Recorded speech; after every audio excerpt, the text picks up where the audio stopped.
الحمد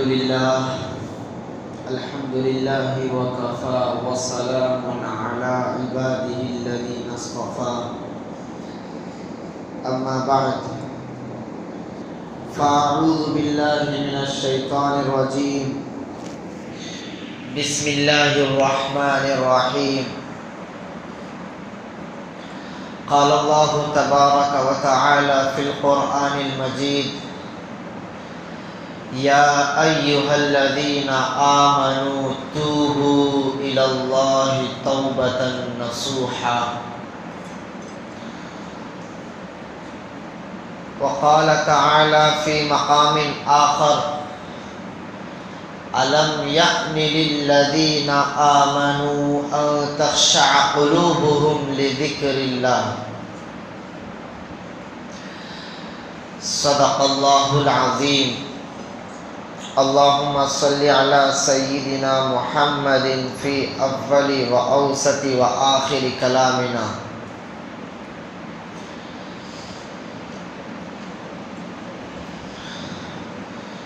عزیز بزرگوں،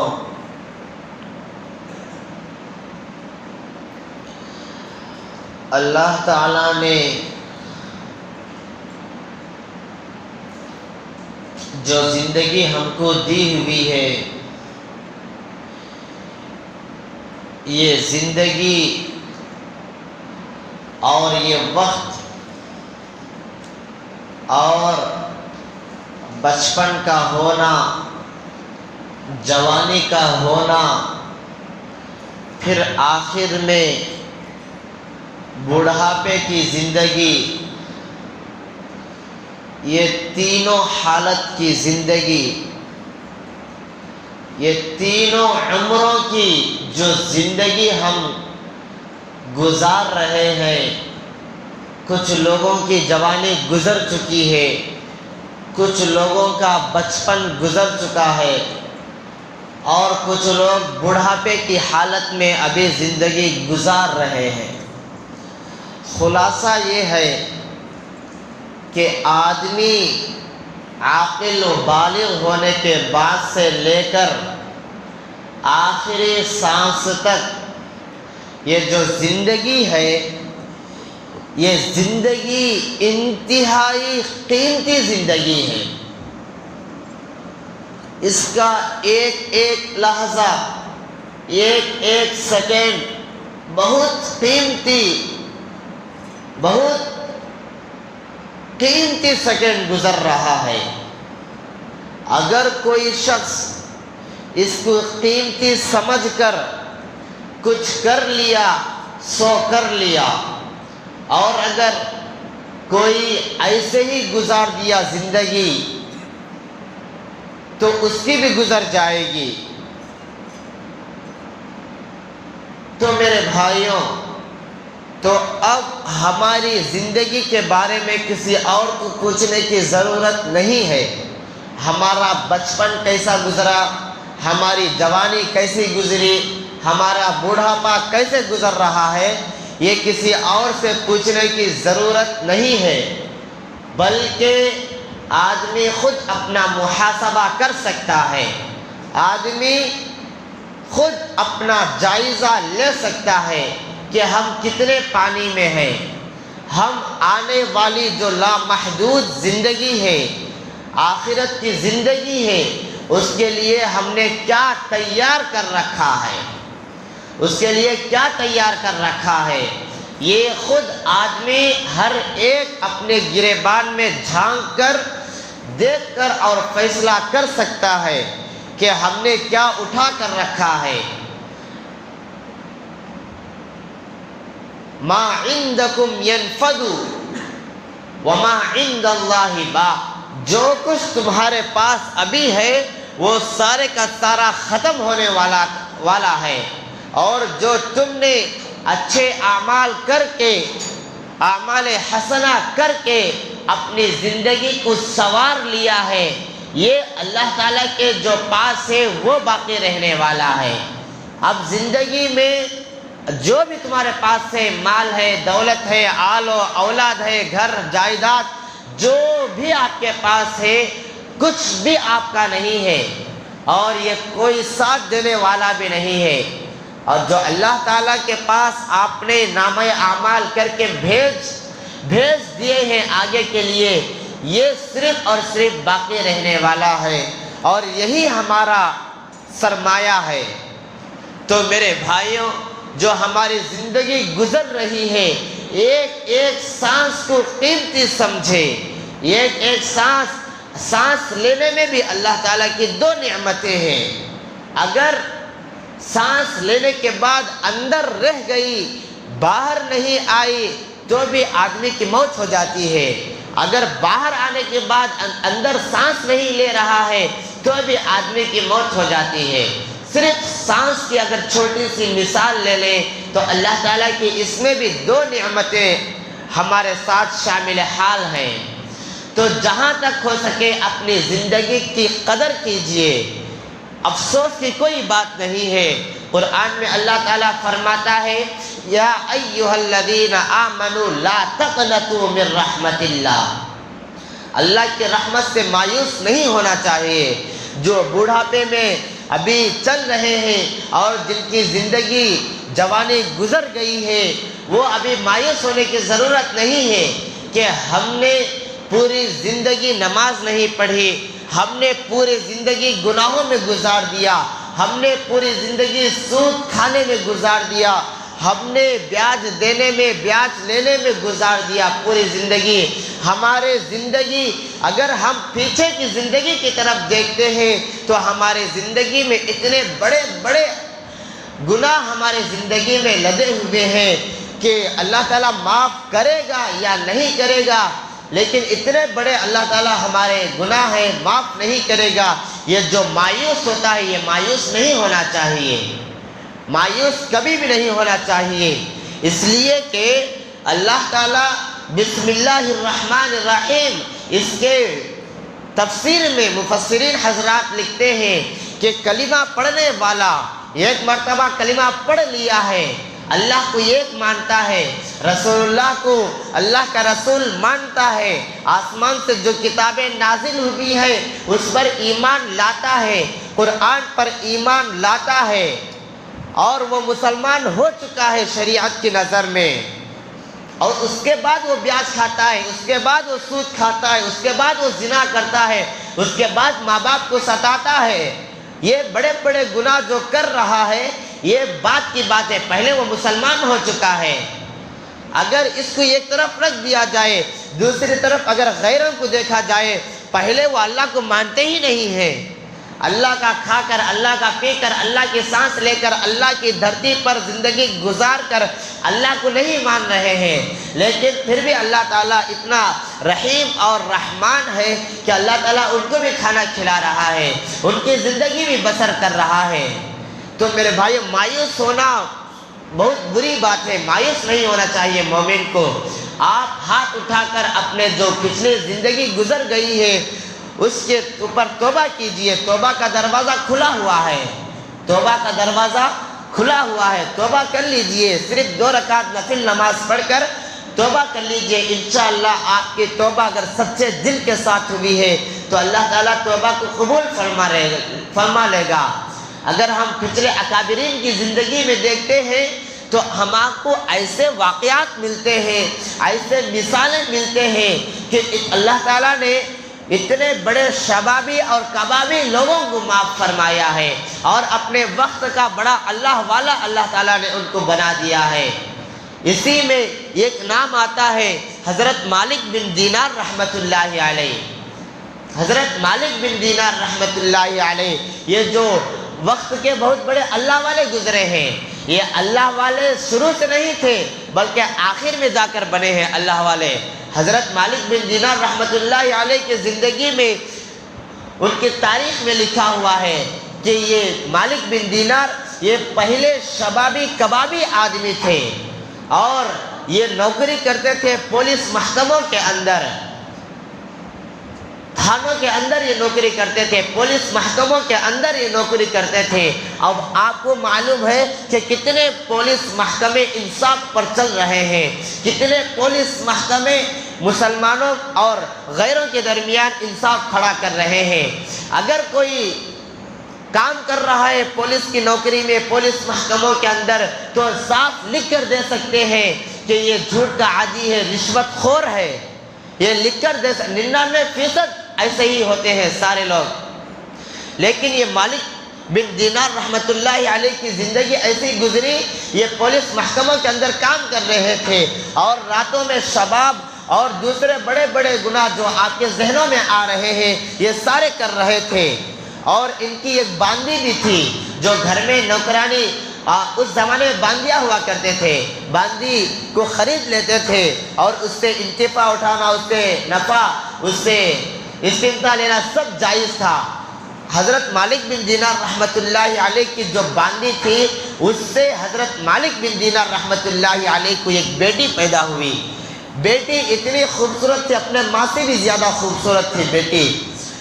مالک بن دینار رحمت اللہ علیہ جب رات گھر آتے تھے تو ساتھ میں شراب کا باٹل بھی لے کر آتے تھے، شراب کا بوتل لا کر گھر میں بیٹھ کر اپنی ننھی منی بچی کو گود میں لے کر شراب کے گلاس ہاتھ میں لے کر پیتے تھے اور ایسے ہی گزر رہے تھے۔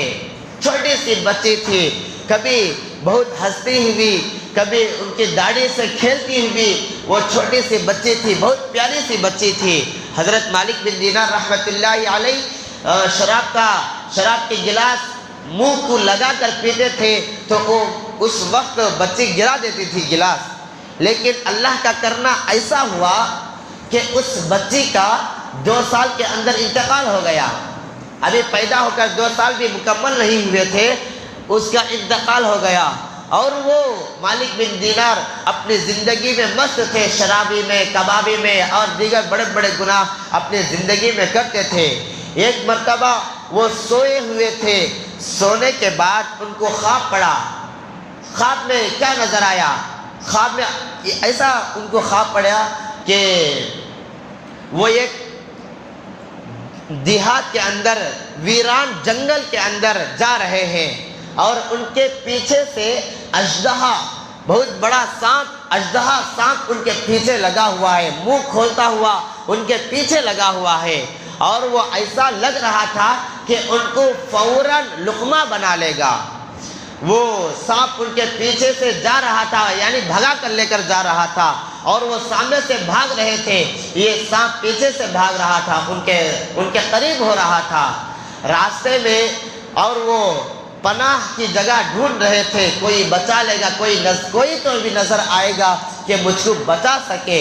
اس وقت کی حالت اور اس وقت کی کیفیت اسی شخص کو معلوم ہوتی ہے جس کے ساتھ یہ معاملہ ہو رہا ہے۔ تو میرے بھائیو ایسی حالت تھی اس وقت، وہ آگے بھاگ رہے تھے، اتنے میں ان کو ایک ضعیف کمزور بوڑھا شخص نظر آتا ہے، ضعیف کمزور بوڑھا شخص جو کچھ کر نہیں سکتا، ایسا شخص نظر آتا ہے۔ وہ مالک بن دینار ان سے سوال کرتے ہیں اور بولتے ہیں کہ مجھے بچا لیجئے، میرے پیچھے اژدہا سانپ پڑا ہوا ہے۔ تو بوڑھا شخص کہتا ہے میں تو کمزور ہوں، میں تو ضعیف ہوں، میں تو بچا نہیں سکتا، لیکن اتنا بتا سکتا ہوں کہ وہاں پر دوری پر ایک پہاڑی نظر آ رہی ہے، اس پہاڑی کی طرف چلے جاؤ، ہو سکتا ہے کہ آپ کو وہاں کوئی بچانے والا مل جائے۔ تو وہ بھاگتا ہوا، مالک بن دینار بھاگتے ہوئے اس پہاڑی کی طرف جاتے ہیں۔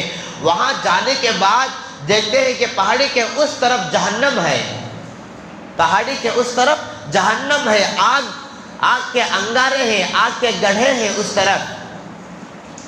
تو قریب تھا کہ مالک بن دینار اس میں گر جاتے، لیکن اس میں گرنے سے پہلے بچ جاتے ہیں، لیکن وہ سانپ ان کے پیچھے سے جا رہا ہے ان کو پکڑنے کے لیے، اور قریب تھا کہ ان کو پکڑ لیتا، لیکن وہ کسی طرح سے وہاں نکل کر پھر واپس آ جاتے ہیں۔ واپس آنے کے بعد دوسری طرف بھاگنے لگتے ہیں تو وہی شخص، بوڑھا شخص وہی ان کو نظر آتا ہے، پھر نظر آتا ہے، پھر وہ ان سے پوچھتے ہیں کہ مجھے بچا لیجئے، مجھے کچھ تو سہارا بن جائیے میرا۔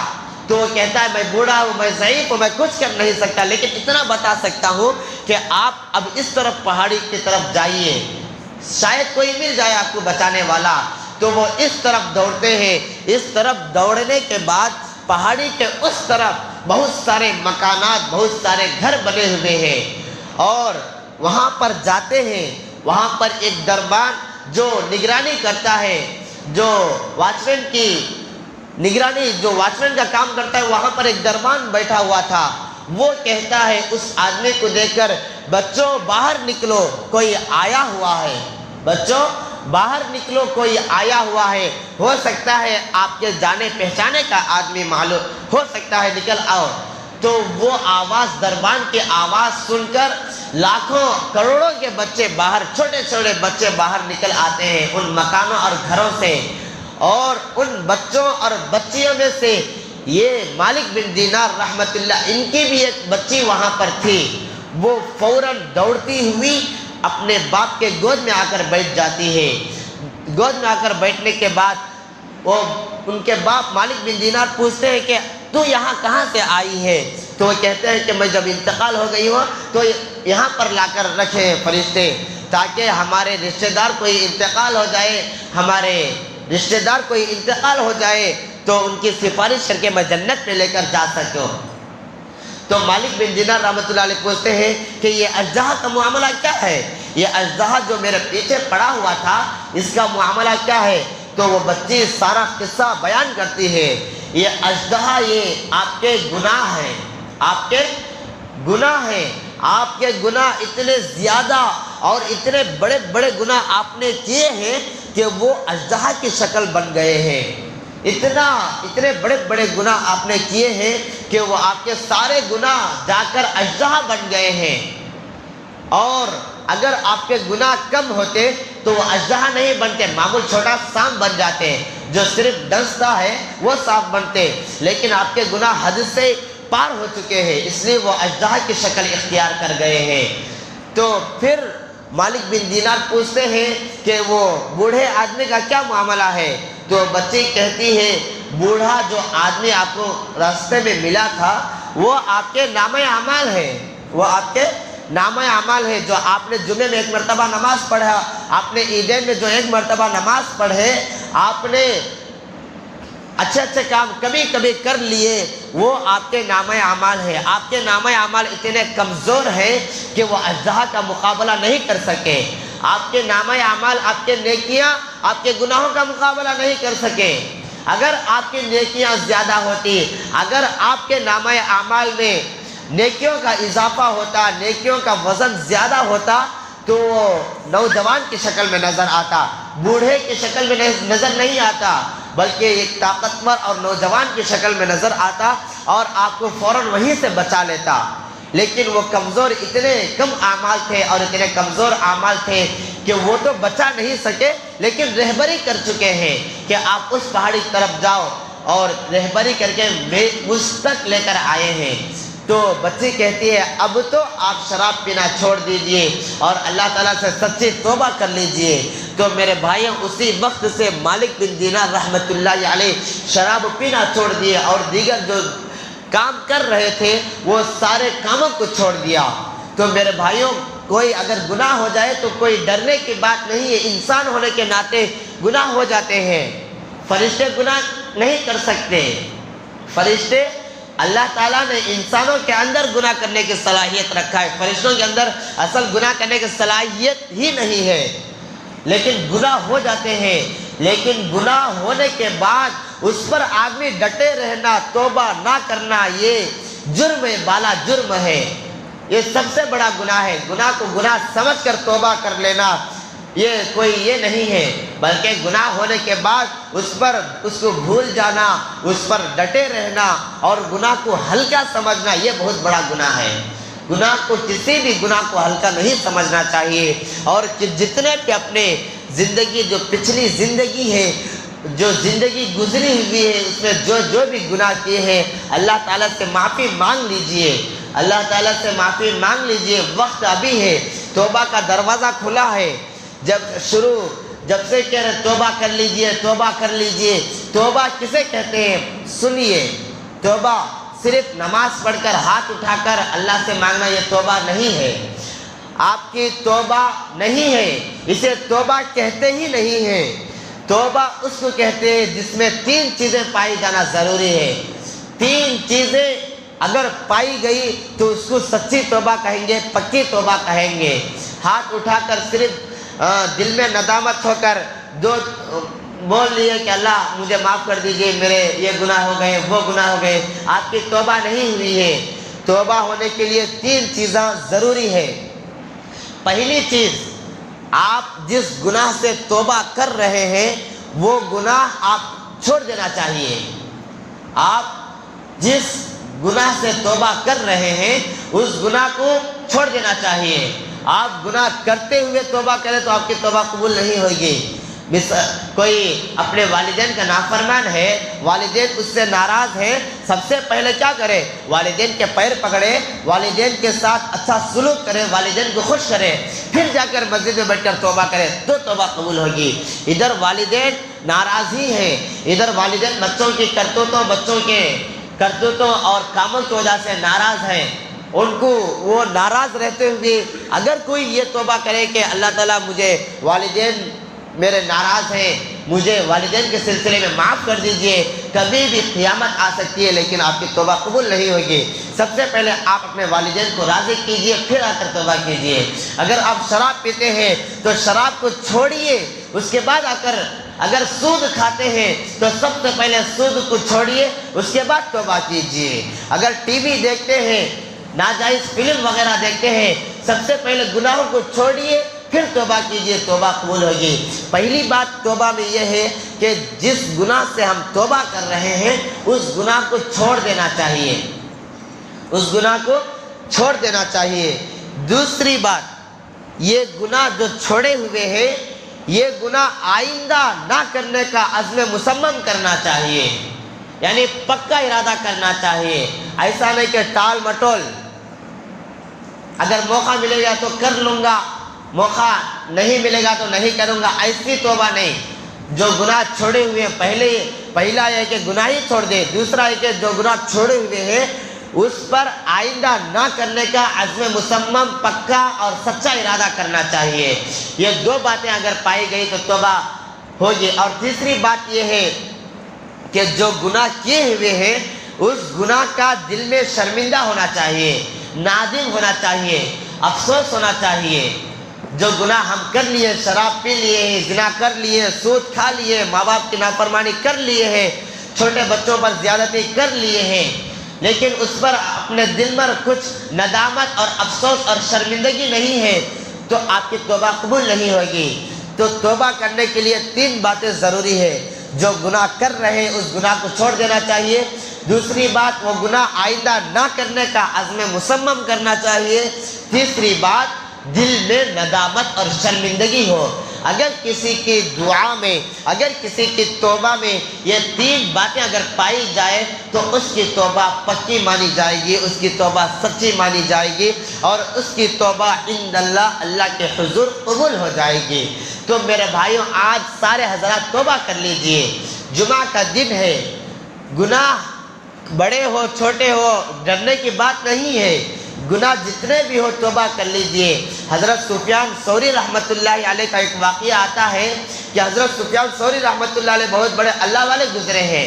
ان کے پڑوسی میں ایک آدمی صبح و شام شراب پیتا تھا، صبح و شام شراب پیتا تھا، اس کا انتقال ہو جاتا ہے۔ ادھر حضرت سفیان ثوری نماز جنازہ پڑھنے کے لیے نہیں گئے ہیں، ابھی جنازہ نہیں اٹھا، لیکن دل میں کیا ارادہ ہے؟ نہیں جاؤں گا، اس لیے کہ وہ کوئی نیک آدمی نہیں ہے کہ اس کے جنازے میں ہم چلے جائیں۔ تو سفیان ثوری رحمۃ اللہ علیہ کے دل میں یہ بات تھی کہ تدفین، تجہیز و تکفین تو گھر والے کر لیں گے، مجھے جانے کی کیا ضرورت ہے۔ لیکن وہ اس کا انتقال ہو گیا، صبح سے شام تک شراب پیتا تھا اور دیگر برے برے کام کرتا تھا۔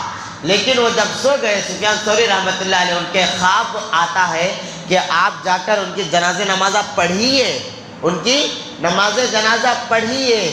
لیکن یہ فوراً اٹھ جاتے ہیں، اٹھنے کے بعد سوچتے ہیں کہ وہ اتنا بڑا گنہگار ہے، لیکن مجھے خواب کیسے پڑا، مجھے خواب کیسے پڑا کہ اس کی نماز جنازہ میں پڑھوں جا کر۔ وہ ایسا کیا کام کرا کہ اللہ تعالیٰ میرے دل میں اس کی نماز جنازہ پڑھنے کی بات ڈالی ہے۔ تو ان کے گھر والوں سے معلوم کرے کہ آپ کے شوہر نے، آپ کے ابو نے، آپ کے بھائی نے، جس سے بھی پوچھا ہو، معلوم کرے کہ کیا کام کرتے تھے جس کی وجہ سے اللہ تعالیٰ نے میرے دل میں بات ڈالی ہے۔ تو گھر والوں نے بتایا ہے کہ یہ جب نزا کی حالت تھی، مرنے کا وقت قریب تھا، ابھی سانسیں چل رہی تھی، اس وقت ان کے آنکھوں سے آنسو جاری تھے اور زبان حال سے، زبان قال سے، اپنی زبان سے ایک جملہ ارشاد فرما رہے تھے۔ وہ جملہ یہ ہے، اے دنیا و آخرت کے مالک، میرے گناہ بہت زیادہ ہو چکے ہیں، مجھے معاف فرما دیجئے۔